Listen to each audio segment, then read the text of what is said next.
You're listening to The Brand Compass, conversations to navigate your way to building a brand fit for purpose and poised for success.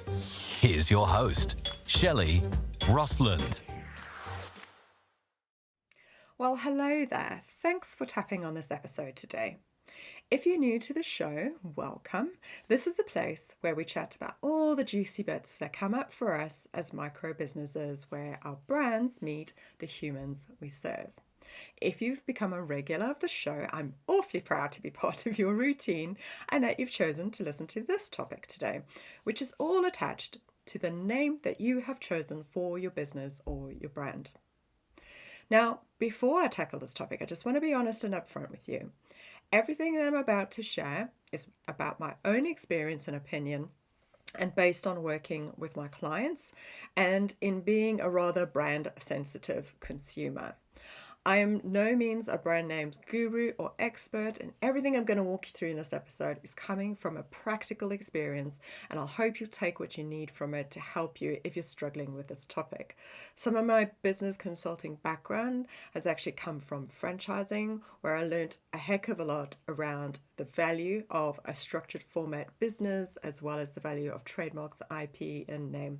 So some of this will flavor some of the advice I'm going to share with you today, bearing in mind you need to get some specific advice on your front.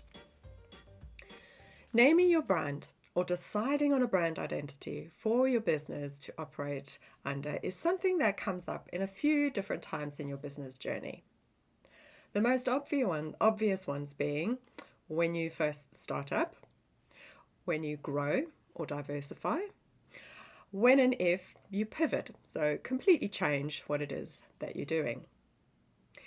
It may be that when you first started your business, you were really interested in separating yourself from your business and creating an identity that almost gave you a name to hide behind.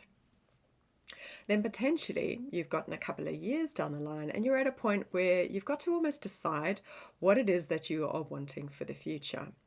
And sometimes that might mean looking at your brand name because it almost doesn't fit with what you see your future being. Now, before you jump to the decision, right, my name has to go, I need something new, here's my 2 cents on this topic.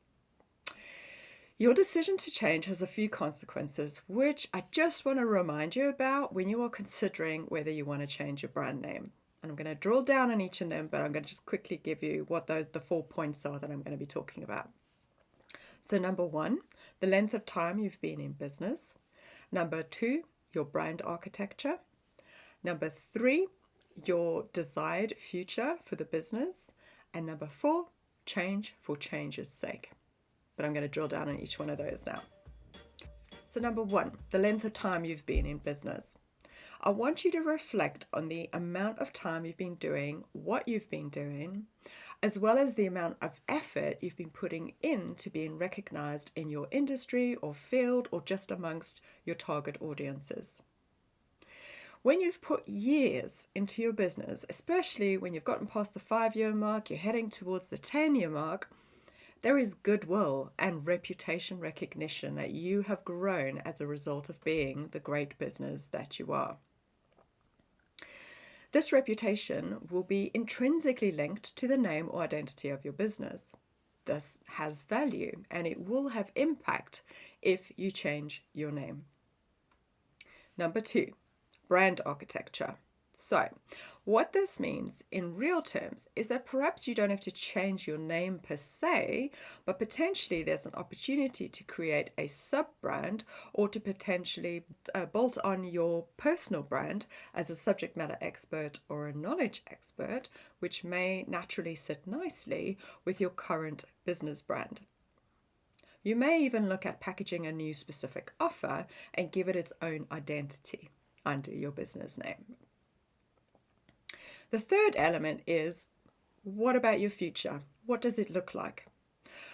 What kind of business are you actually trying to create for the future? Is it a lifestyle business that you've created to earn yourself an income and give you the lifestyle that you want? And you're happy with that, and you'll flex that as you see fit going into the future. Or alternatively, is there a part to your business which is actually valuable for somebody else to buy in future? So I'm going to talk about this third point in a little bit more detail because I think it's an important facet to reflect on if you're thinking of changing your brand name. So when I talk about your future, I mean, will you somehow be in a position to sell your business in a few years' time or somewhere down the line?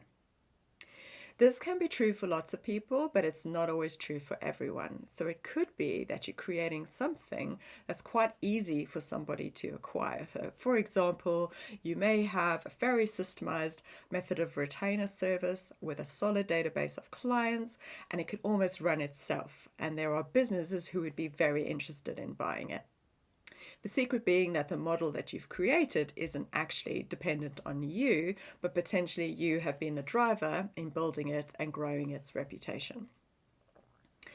Now, in that case, you really want to think about potentially looking at that part that can be sold almost as a standalone brand. There's value in you spending the time and money to isolate that part to the business so that it's got its own identity, its own passport, if you like, so that it's got its own trademarks and intellectual property. Everything around that business is nice and tidy and easy to separate from you, and it's ready for when you want to sell it. Now, there's a flip side to this future discussion, especially if you think there's a part to your business which you think could be sold, okay? But I want you to think about what your future will look like after you've sold this part of the business. This is where I'd urge you to bolster your own personal brand while you still have the full business, and it can run alongside or in tandem to your current business brand. When I work with my clients, and particularly the participants in my group program, we do some exercises around widening the possibilities of what you could create under a personal brand while running the business brand. The ideal scenario is that if done early enough, you can borrow the momentum and the reputation of the business brand you've already built to give you a boost with growing your personal brand and vice versa. And the reason I suggest this is that because going forward, your personal brand could continue to be your revenue earner after you sell your business brand. Okay, so that draws a line under point number 3 around your desired future and the repercussions over there.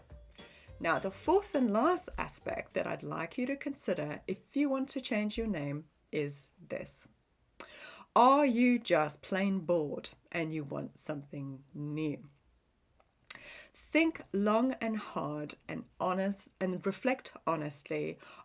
Are you thinking of changing your name because you're bored with it, or you've become disconnected with that initial excitement of giving birth to that new brand many, many years ago? If this is how you feel, then I would say to you, how about you just refresh or reimagine your brand visual identity? And what I mean by this is keep the name, but just relook at your logo, your color palettes, and the general visual external expression of your brand. And that's possible, you know. If you want to evolve and update your brand in line with your refreshed vision for the future, then it could be that you could just work with a really talented graphic designer who can help you refashion your brand and the way it's represented so that you feel a bit closer to what it is that you want for your ideal future. There is a caveat to this point, where it's not boredom that's driving your desire for change.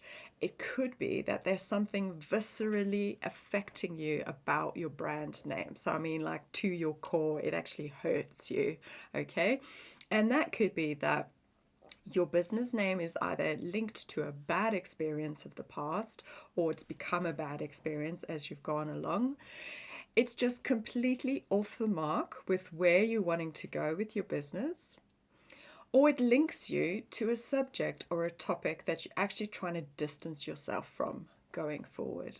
And in those cases, I would say for sure, change your name, because that makes sense to do that.